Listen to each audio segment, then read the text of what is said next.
हरे कृष्ण।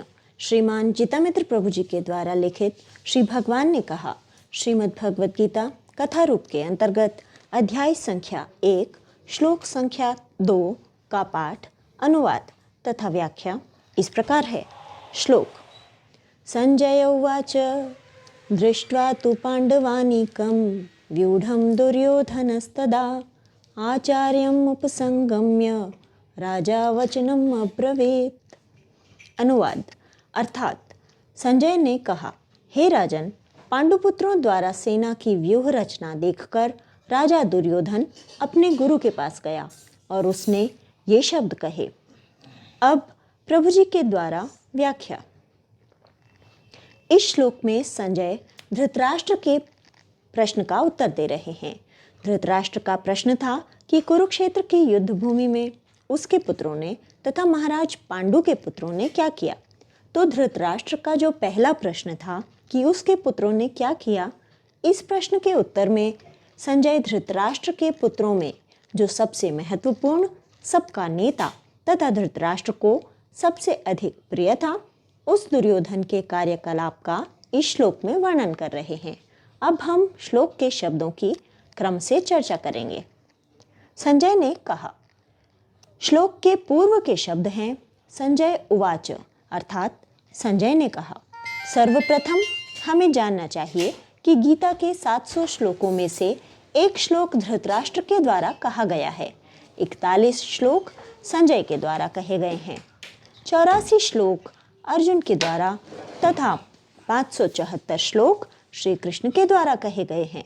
चूंकि संजय को व्यास देव के द्वारा दिव्य दृष्टि प्राप्त हो चुकी है, इसलिए संजय उतने समय के लिए सर्वज्ञ हो चुके हैं जितने समय तक महाभारत का युद्ध चलता रहेगा। यद्यपि संजय पहले से ही धृतराष्ट्र की सेवा में रहते थे, परंतु इस समय तो उन्हें विशेष रूप से व्यासदेव ने भी आदेश दिया है कि धृतराष्ट्र उनसे जो जो बातें पूछें, वही वही बातें वे धृतराष्ट्र को बतलाते रहें। संजय को पता है कि व्यासदेव ने उन्हें जो दिव्य दृष्टि प्रदान की है, उसका कारण केवल यही है कि वे धृतराष्ट्र को युद्ध की उन समस्त घटनाओं का वर्णन करें जो वह सुनना चाहता है। अन्यथा संजय को दिव्य दृष्टि कभी भी प्राप्त नहीं होती। संजय युद्ध का वर्णन करते समय बीच बीच में धृतराष्ट्र की निंदा भी करते रहते थे कि उसके ही कारण इतना भारी विनाश कार्य हुआ है, तथा जब धृतराष्ट्र युद्ध में बड़े बड़े सम्मानित योद्धाओं की मृत्यु का समाचार सुनकर बेहोश हो जाता था, तो वे धृतराष्ट्र को संभालते थे तथा अनेक प्रकार से आश्वासन देते थे। संजय जीवन भर धृतराष्ट्र की सेवा में रहे। महाभारत युद्ध की समाप्ति के 15 वर्षों बाद जब धृतराष्ट्र ने वनगमन किया, उस समय उसके साथ गांधारी, कुंती तथा संजय तीनों ने वनगमन किया। धृतराष्ट्र अपने मुख में पत्थर का टुकड़ा रखकर केवल वायु का आहार करते तथा मौन रहते थे। उस समय संजय 3 दिनों में केवल एक बार भोजन करते थे। संजय ही राजा धृतराष्ट्र को ऊंची नीची भूमि में चलते हुए सहारा देते थे।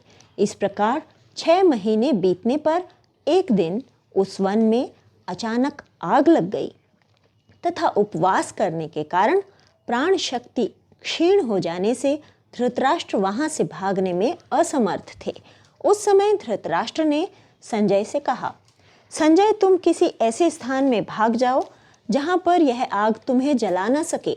मैं, गांधारी तथा कुंती तो अब यही अपने को अग्नि में होम करके परम गति प्राप्त करेंगे। उस समय संजय ने धृतराष्ट्र की परिक्रमा की और कहा, महाराज, अब अपने को शरीर छोड़ने के लिए तैयार कीजिए। इस प्रकार धृतराष्ट्र की मृत्यु के बाद संजय हिमालय पर चले गए। संजय का विशेष परिचय। संजय गवलगण नामक सूत के पुत्र थे। इस कारण इनका दूसरा नाम गावलगणी भी था। सूत शब्द के 3 अर्थ होते हैं। एक, रथ चलाने वाला सारथी। 2, क्षत्रिय का पुत्र जो ब्राह्मणी माता के गर्भ से उत्पन्न हुआ हो। और 3, प्राचीन इतिहास तथा पुराण सुनाने वाला। अब जहाँ तक संजय की बात है, यह तो निश्चित रूप से कहा जा सकता है कि वे न तो कभी रथ चलाते थे और न ही वे क्षत्रिय पिता तथा ब्राह्मणी माता से उत्पन्न हुए, परंतु पूरी संभावना है कि उनके पिता या उनके अन्य पूर्वज ऐसे रहे हों। अब सूत शब्द का जो तीसरा अर्थ है वह संजय के ऊपर पूरा पूरा घटित होता है। संजय की नियुक्ति धृतराष्ट्र को सदा पौराणिक कथाएं सुनाने के लिए हुई थी। इसके अतिरिक्त व्यासदेव द्वारा प्रदत्त दिव्य दृष्टि के द्वारा संजय ने धृतराष्ट्र को जो महाभारत के 18 दिनों के युद्ध का वर्णन किया, वह भी महाभारत नामक प्रसिद्ध इतिहास का अत्यंत महत्वपूर्ण अंग बन गया। परंतु सबसे अधिक महत्वपूर्ण बात तो यह है कि संजय के मुख से श्री कृष्ण तथा अर्जुन के संवाद के रूप में वह गीता निकली, जो समस्त वैदिक साहित्य का सार है, तथा गीता के साथ संजय का नाम भी जुड़कर महापवित्र बन गया। संजय नाम की व्याख्या। संजय शब्द की रचना दो शब्दों से मिलकर हुई है, एक सम तथा दो जय। इनमें से जय शब्द का अर्थ तो स्पष्ट है, विजय। विजय की बात तभी आती है जब दो पक्षों में एक दूसरे के प्रति श्रेष्ठता प्राप्त करने के लिए संघर्ष हो। अब हम सम शब्द के 4 अर्थों पर विचार करेंगे। 1 पूर्ण रूप से, 2 विशेष रूप से, 3 अच्छा परिणाम देने वाली तथा 4 निकटता के कारण प्राप्त होने वाली। पहला अर्थ। संजय नाम का पहला अर्थ हुआ पूर्ण रूप से विजय।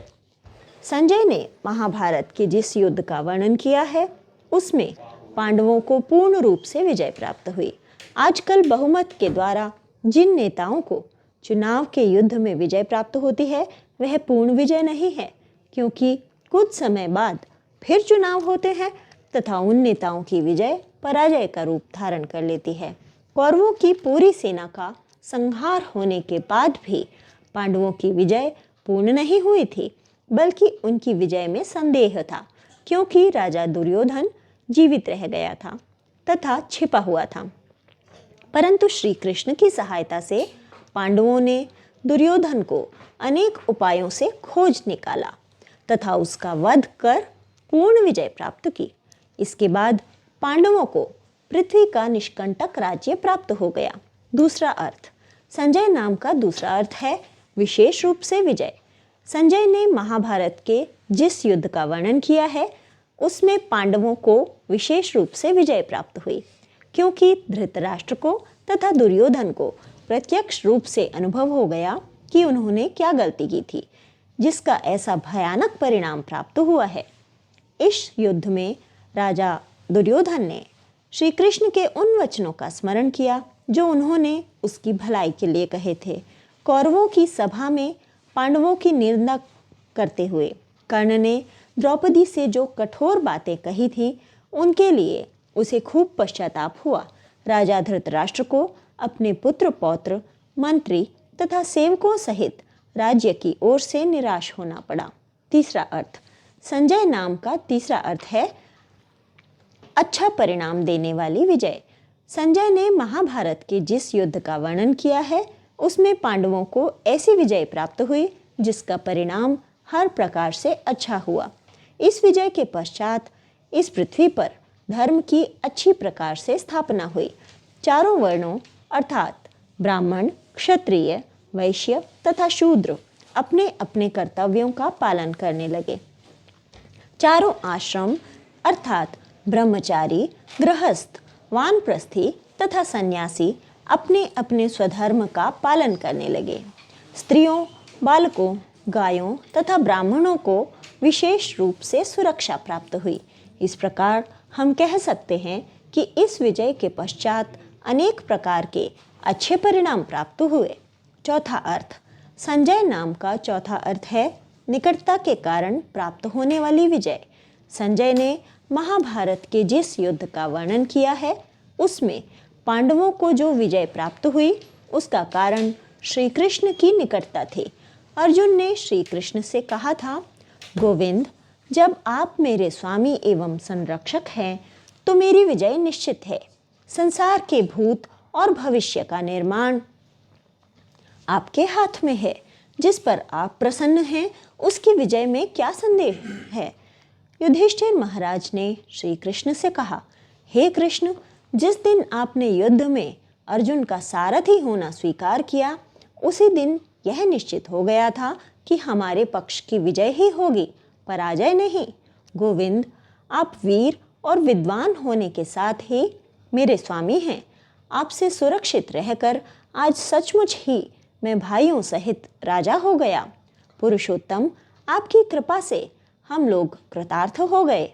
इस प्रकार हम देखते हैं कि संजय का जैसा नाम है वैसा ही उनका काम है, अर्थात उन्होंने धृतराष्ट्र के समक्ष जिस युद्ध का वर्णन किया उसमें पांडवों को ऐसी विजय प्राप्त हुई जो पूर्ण थी, विशिष्ट थी, अच्छा परिणाम देने वाली थी तथा श्री कृष्ण की कृपा से ही प्राप्त हुई थी। दुर्योधन ने पांडवों की व्यूह युक्त सेना को देखकर। श्लोक की प्रथम पंक्ति है, दृष्ट्वा तु पांडवानीकम व्यूढ़म दुर्योधनस्तदा, अर्थात उस समय दुर्योधन ने पांडवों की व्यूह युक्त सेना को देखा। हमें ज्ञात होना चाहिए कि पिछले 10 दिनों के युद्ध में भीष्मदेव बाणों की शैया में गिर चुके हैं तथा धृतराष्ट्र को संजय यह बात सूचित कर चुके हैं। अब धृतराष्ट्र के पूछने पर संजय पूरी घटना का वर्णन प्रारंभ से कर रहे हैं। यहाँ पर तु शब्द का अर्थ है परंतु। इस प्रकार संजय धृतराष्ट्र से कहना चाहते हैं कि यद्यपि 10 दिन के युद्ध में भीष्मदेव का युद्ध में निधन हो गया, परंतु जहाँ तक दुर्योधन की बात है उसने भीष्मदेव की रक्षा करने में अपनी ओर से कोई कसर नहीं छोड़ी। तो यहाँ पर संजय कह रहे हैं कि दुर्योधन ने पांडवों की व्यूह युक्त सेना को देखा।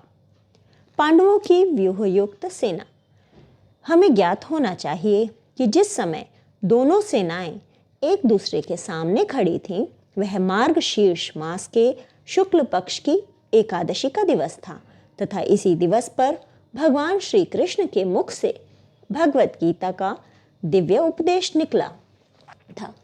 यह सूर्योदय का समय था, परंतु सूर्योदय से पूर्व ही दोनों सेनाएं अपना अपना व्यूह बनाकर खड़ी हो गई थीं। अब हम चर्चा करेंगे कि पांडवों की सेना की व्यूह रचना किस प्रकार हुई। जिस समय भीष्म जी ने कौरवों की सेना को अत्यंत निपुणता के साथ संगठित करके खड़ा किया, तो युधिष्ठिर महाराज अत्यंत चिंतित होकर अर्जुन से बोले, हे अर्जुन, भीष्म जी ने जिस व्यूह का निर्माण किया है उसका भेदन करना असंभव है। इसके अतिरिक्त शत्रुओं की 11 अक्षौहिणी सेना की तुलना में हमारी केवल 7 अक्षौहिणी सेना बहुत कम है। अतः तुम इन सभी बातों को ध्यान में रखते हुए हमारी सेना की व्यूह रचना करो। यह सुनकर अर्जुन ने कहा, महाराज, मैं आपके लिए वज्र नामक व्यूह बनाता हूँ। यद्यपि हमारी सेना थोड़ी है, परंतु इस वज्र व्यूह में खड़ी होने पर यह शत्रुओं के लिए अत्यंत भयानक होगी। जो शत्रुओं के लिए अत्यंत भयंकर है वे भीमसेन इस व्यूह में सबसे आगे खड़े होंगे। यहाँ पर संजय कह रहे हैं कि दुर्योधन ने पांडवों की व्यूह युक्त सेना को देखा जिसमें भीमसेन सबसे आगे खड़े थे। अब यह प्रश्न उठता है कि भीमसेन के अतिरिक्त कौन कहाँ खड़ा था। यह समस्त विवरण संजय धृतराष्ट्र को पहले ही बतला चुके हैं कि नकुल और सहदेव भीमसेन के दाएं बाएं रहकर उनके रथ के पहियों की रक्षा करते थे। द्रौपदी के 5 पुत्र और अभिमन्यु भीमसेन की पीछे से रक्षा कर रहे थे। इन सब के पीछे शिखंडी था जो अर्जुन की रक्षा में रहकर भीष्म जी का विनाश करने के लिए तैयार था। महाबली सात्यकी अर्जुन की पीछे से रक्षा कर रहे थे तथा युधामन्यु और उत्तमौजा अर्जुन के रथ के पहियों की रक्षा कर रहे थे। राजा धृष्टकेतु और बलवान चेकितान भी अर्जुन की ही रक्षा में थे। अर्जुन के द्वारा निर्मित यह वज्र व्यूह सभी ओर से मुख वाला था तथा देखने में महाभयानक था। अर्जुन स्वयं गांडीव धनुष हाथ में लेकर उसकी रक्षा कर रहे थे। उस समय गदाधारी भीमसेन को सामने देखकर कौरव सेना के योद्धा भय से कांप रहे थे।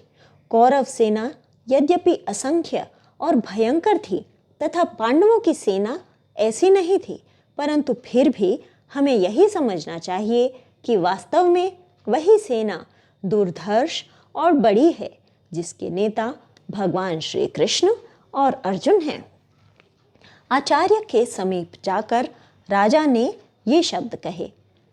इसके बाद श्लोक की अगली पंक्ति है, आचार्यम उपसंगम्य राजा वचनम अब्रवीत। अर्थात आचार्य के समीप जाकर राजा ने ये वचन कहे। यहाँ पर संजय कहना चाहते हैं कि दुर्योधन अपने को राजा समझकर आचार्य के पास गया। शास्त्रों में कहा गया है कि व्यक्ति को आचार्य के समीप जाते हुए अपने को अत्यंत नीच समझना चाहिए। मुंडक उपनिषद में लिखा हुआ है, स गुरुमेवाभिगच्छेत समित पाणिः श्रोत्रियम ब्रह्मनिष्ठम। अर्थात व्यक्ति को अपने दोनों हाथ जोड़कर गुरु के पास जाना चाहिए। यदि कोई व्यक्ति राजा भी हो तो भी उसे अपने गुरु के निकट अत्यंत विनम्रतापूर्वक जाना चाहिए। जिस समय श्री कृष्ण अर्जुन को भगवत गीता का उपदेश दे चुके तथा दोनों पक्षों की सेनाएं युद्ध के लिए तैयार हो गईं, उस समय युधिष्ठिर महाराज अपने कवच और शस्त्रों को छोड़कर और हाथ जोड़े हुए बड़ी तेजी से भीष्म तथा द्रोण से मिलने के लिए आए। जिस समय वे द्रोणाचार्य के पास आए उस समय वे अपने दोनों हाथों को जोड़े हुए थे। फिर उन्होंने आचार्य को प्रणाम किया। उसके बाद उनकी परिक्रमा की तथा उनसे युद्ध करने की आज्ञा मांगी। तो यहाँ पर हम देखेंगे कि दुर्योधन तथा युधिष्ठिर महाराज दोनों आचार्य के पास जाते हैं, परंतु उन दोनों की विधि में कितना अंतर है। दुर्योधन राजा की वेशभूषा में आचार्य के पास गया, जबकि युधिष्ठिर राजा के सभी चिन्हों को त्याग कर आचार्य के पास गए। दुर्योधन युद्ध का आदेश देने के लिए आचार्य के पास गया, जबकि युधिष्ठिर युद्ध का आदेश पाने के लिए आचार्य के पास गए। दुर्योधन के अंदर आचार्य के ऊपर अपना अधिकार जमाने की भावना है, जबकि युधिष्ठिर के अंदर आचार्य की सेवा करने की भावना है। यहाँ पर शब्द हैं आचार्यम उपसंगम्य। यदि उपसंगम अर्थ उपभोग माना जाए तो आचार्यम उपसंगम्य का अर्थ हुआ आचार्य का उपभोग करते हुए। राजा वचनम अब्रवीत, राजा ने अपना आदेश दिया। इसका अर्थ है कि दुर्योधन आचार्य का उपभोग अपनी इंद्रिय तृप्ति के लिए कर रहा है तथा आचार्य को अपना आदेश दे रहा है। यह कलयुग का लक्षण है कि शिष्य गुरु का भोग करना चाहता है तथा दुर्योधन तो साक्षात कलयुग का ही अवतार है। आचार्य की उपासना। गीता के 13वें अध्याय में भगवान ने 20 प्रकार के ज्ञान का वर्णन किया है, जिसमें 6वें प्रकार का ज्ञान है आचार्य की उपासना। इसके तात्पर्य में श्रील प्रभुपाद लिखते हैं, जहाँ तक गुरु बनाने का प्रश्न है, आचार्योपासनम। आध्यात्मिक ज्ञान में प्रगति करने के लिए यह अति आवश्यक है, क्योंकि बिना प्रामाणिक गुरु के यह संभव नहीं है। मनुष्य को चाहिए कि विनम्रता पूर्वक गुरु के पास जाए और उसे अपनी समस्त सेवाएं अर्पित करे, जिससे वह शिष्य को अपना आशीर्वाद दे सके। चूंकि प्रामाणिक गुरु कृष्ण का प्रतिनिधि होता है, अतएव यदि वह शिष्य को आशीर्वाद देता है तो शिष्य तुरंत ही प्रगति करने लगता है, भले ही वह विधि विधानों का पालन न करता रहा हो। अथवा जो बिना किसी स्वार्थ के अपने गुरु की सेवा करता है, उसके लिए सारे यम नियम सरल बन जाते हैं। द्रोणाचार्य का अर्जुन के प्रति स्नेह। यद्यपि द्रोणाचार्य अनेक राजकुमारों को धनुर्वेद की शिक्षा देते थे, परंतु उनका स्नेह अर्जुन के प्रति सर्वाधिक था। द्रोणाचार्य ने एक दिन अपने शिष्यों को एकांत में बुलाकर कहा कि मेरे मन में एक इच्छा है। अस्त्र शिक्षा समाप्त होने पर क्या तुम लोग मेरी वह इच्छा पूरी करोगे? सभी राजकुमार चुप रह गए, परंतु अर्जुन ने बड़े उत्साह से आचार्य की इच्छा पूर्ण करने की प्रतिज्ञा की। द्रोणाचार्य ने प्रसन्न होकर अर्जुन को हृदय से लगाया। उनकी आंखों में आनंद के आंसू आ गए। एक बार उन्होंने अर्जुन को हृदय से लगाकर कहा, बेटा, मैं ऐसा प्रयत्न करूंगा कि संसार में तुम्हारे समान और कोई धनुर्धर न हो। यह बात मैं तुमसे सत्य सत्य कहता हूं। युद्ध विद्या की शिक्षा देने में आचार्य का अर्जुन की ओर विशेष ध्यान रहता था। द्रोणाचार्य की विवशता। द्रोणाचार्य प्रतिदिन सवेरे उठकर यही मनाया करते थे कि पांडवों की जय हो।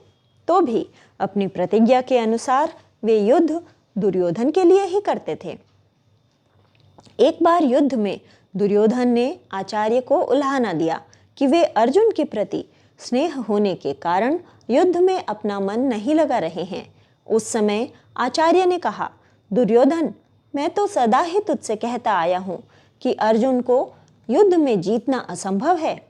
तूने जब जुआ खेलना आरंभ किया था, उस समय विदुर ने कहा था कि इस जुए के पासे एक दिन अर्जुन के बाण बनकर हमारे पास आएंगे, परंतु तूने उसकी बात अनसुनी कर दी। यही नहीं, तूने एक और बड़ा भारी अन्याय किया है कि हम लोगों के सामने द्रौपदी को सभा में बुलाकर अपमानित किया। वह उच्च कुल में उत्पन्न हुई है, सब प्रकार के धर्मों का पालन करती है। वह इस अपमान के योग्य नहीं थी। इस पाप का ही यह महान फल प्राप्त हुआ है। यदि यहाँ यह फल नहीं मिलता तो परलोक में तुझे इससे भी अधिक दंड भोगना पड़ता। पांडव मेरे पुत्र के समान हैं। वे सदा धर्म का आचरण करते रहते हैं। मेरे सिवा दूसरा कौन मनुष्य है जो ब्राह्मण कहलाकर भी उनसे द्रोह करे। आचार्य की इन बातों से पता चलता है कि वे अपनी इस विवशता के कारण अत्यंत दुखी थे कि वे दुर्योधन के पक्ष में तथा पांडवों के विरुद्ध युद्ध कर रहे हैं। राजा दुर्योधन। यहाँ पर संजय धृतराष्ट्र के समक्ष दुर्योधन को राजा कह रहे हैं। इसका क्या कारण है? वास्तव में तो धृतराष्ट्र को राजा का नाम प्राप्त हुआ है। जब तक धृतराष्ट्र राजा के पद पर है, तब तक अन्य कौन व्यक्ति राजा कहला सकता है? यहाँ पर संजय धृतराष्ट्र के ऊपर व्यंग्य कर रहे हैं। संजय संकेत कर रहे हैं कि यद्यपि धृतराष्ट्र कहलाने के लिए राजा है, परंतु जितने भी प्रकार के गलत निर्णय हैं, उन्हें दुर्योधन अपनी स्वतंत्र इच्छा से ले रहा है तथा धृतराष्ट्र दुर्योधन के अन्याय का कुछ भी विरोध नहीं कर पा रहा है। इसलिए संजय यह कहना चाहते हैं कि धृतराष्ट्र किस प्रकार का राजा हुआ यदि वह अपने दुष्ट पुत्र पर नियंत्रण नहीं कर पा रहा है। यहाँ पर संजय कह रहे हैं, राजा वचनम अब्रवीत, अर्थात राजा ने ये वचन कहे। यहाँ पर केवल यह भी कहा जा सकता था कि राजा ने कहा, परंतु राजा ने ये वचन कहे। ऐसा कहकर संजय यह बताना चाहते हैं कि दुर्योधन अपने को राजा समझता है, इसलिए अपनी बात को अत्यंत महत्वपूर्ण समझता है। वास्तव में तो आचार्य के सामने राजा के वचन का कोई महत्व नहीं होता है, क्योंकि आचार्य राजा से बढ़कर होता है, इसलिए आचार्य को महाराज कहा जाता है। परंतु यहाँ दुर्योधन आचार्य की विवशता का अनुचित लाभ उठाकर आचार्य के वचनों को न सुनकर अपने वचनों को महत्व दे रहा है। युद्ध के अंत में दुर्योधन की सद्गति। जिस समय दुर्योधन की सेना के प्रमुख वीर मारे गए तथा उसकी सेना भी थोड़ी सी बची, उस समय दुर्योधन ने राजा बनने की आशा छोड़कर युद्ध में मरने का निश्चय किया। उसने स्थिरतापूर्वक अपने अत्याचारों पर विचार किया तथा पांडवों की महानता की सराहना की। उसने कृपाचार्य से कहा, विप्रवर, मैंने युधिष्ठिर को दर दर का भिखारी बनाया और उन्हें राज्य से बाहर निकाल दिया।